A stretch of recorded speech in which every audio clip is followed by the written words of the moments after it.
అన్నమయ్య జిల్లా మదనపల్లి వైద్యుల నిర్లక్ష్యానికి ప్రైవేట్ ఆసుపత్రిలో ఓ బేబీ మృత్యువాత పడింది. తల్లిదండ్రులు ఆగ్రహం కట్టాలు తెంచుకుని ఆసుపత్రి వద్ద ఆందోళన దిగారు. మదనపల్లి రెయిన్బో ఆసుపత్రి వద్ద జరిగిన ఘటనపై వివరాలు ఇలా ఉన్నాయి.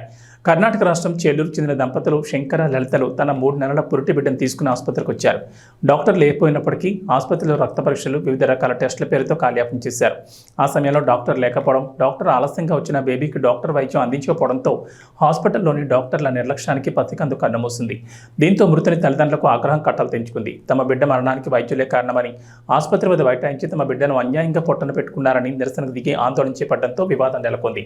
ఈ విషయమై డాక్టర్ మాట్లాడుతూ బేబీని బతికించడానికి అన్ని రకాల ప్రయత్నాలు చేశామన్నారు. డాక్టర్లు ఒక ప్రాణాన్ని బతికిస్తారని, తీయరని, బిడ్డ మృతిలో తమ తప్పేమీ లేదని డాక్టర్ అనిల్ కుమార్ రెడ్డి వివరణ ఇచ్చారు.